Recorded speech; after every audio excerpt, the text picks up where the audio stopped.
Welcome to Birth to Life, a ministry when life offers you no other option but God. Today I want to talk about Let Judas Kiss You. And this is dealing with the passage where Jesus is in the Garden of Gethsemane. And Judas is symbolic of him kissing Jesus for betrayal.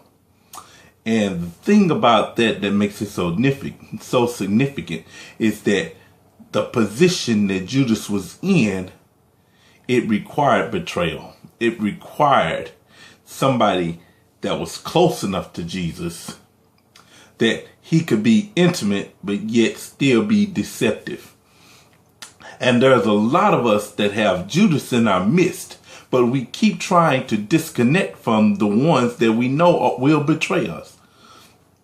And the Lord is saying, why are you getting rid of the disconnections because they're tainting your name?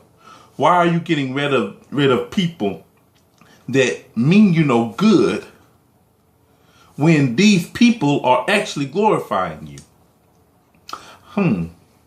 How are they glorifying me? They're glorifying me by creating a slanderous name for the glory of God. They're trying to discredit your name, but in essence, they're really drawing more attention to you.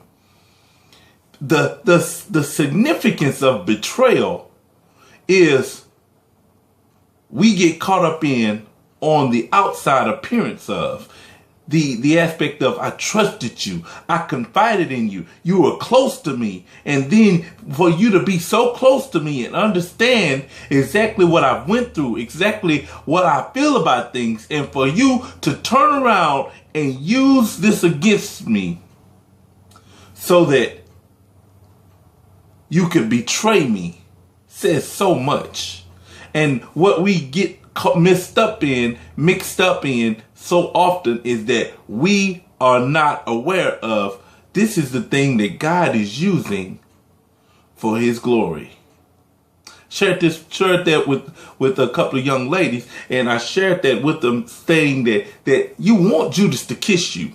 You want the one that's closest to you to bring the damage to you, so to speak, so that God would really be seen in you, so that the glory of God would be manifested in you. You want Judas in your life. But we got so many people in this time and age talking about disconnect, cut this off, get rid of this. This here is holding your life back. But wait a minute. What if the thing that you think is not helping your life, it's actually glorifying the Father? When Judas walked up to kiss Jesus, that was the sign of this is the one to persecute. This is the one to be crucified. This is the one to put in the spotlight for everybody else to see. This is the one that we want to see. Sometimes a bad name will still bring the glory of God. Sometimes people spreading rumors, spreading allegations, spreading false witness against you will still cause people to come and search you out and find out, what is this all about? What is this really all about? Because when people hear information, they don't know the truth. They just heard. They just heard about what went on.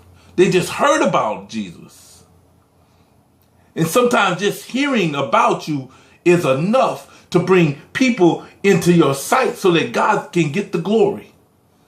Sometimes it takes betrayal to bring an attraction for God's glory.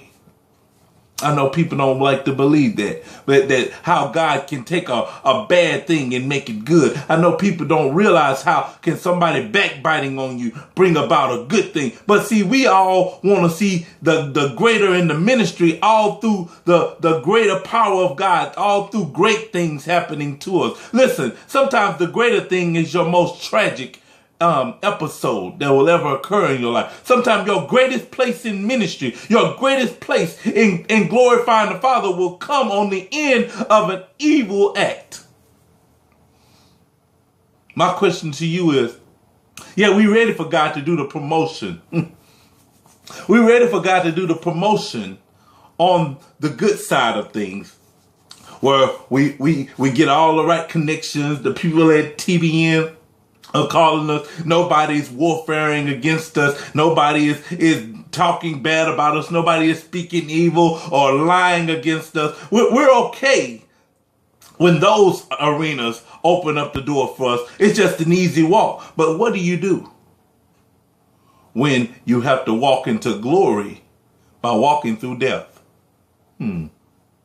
What do you do when you have to walk through a death place to get to a glorified place in the Father? What do you do when you have to walk through a place where people have shamed your name, but yet the Father still brings glory to your life, so that people will be attracted by the chaos that the enemy has caused? Listen, let me tell you something.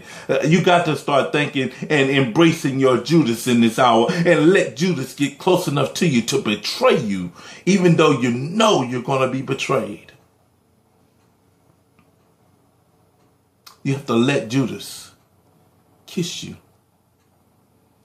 Once I begin to understand betrayal and realizing that the Father had chosen and called me for something greater in my life, I realized that it wasn't going to be an easy road. And I realized that there were going to be people that sat right up underneath me, that walked right next to me in ministry, that walked right with me and fellowshiped with me at the dinner table, that laughed with me and cried with me. I realized that even in the midst of that there can still be a Judas surrounded me.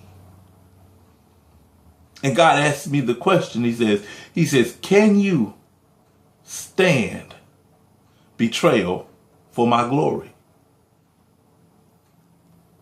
My question to you is, can you stand betrayal for the glory of God? Are you willing to let your name be run through mud, through false accusations, so that the Father can still get the glory from this situation? Because God does want to glorify himself through you. But with the walk, sometimes comes discouragement. Sometimes comes unhappiness. Sometimes comes a place of loneliness. Sometimes comes a place of uncomfortable, waiting on Judas to appear so that he can kiss, so that you can be betrayed, so that the Father can be glorified. My question to you is, will you let Judas kiss you for the sake of God's glory? This is Better Life Ministries, where life offers you no other option but God. God bless you and God keep you is my prayer.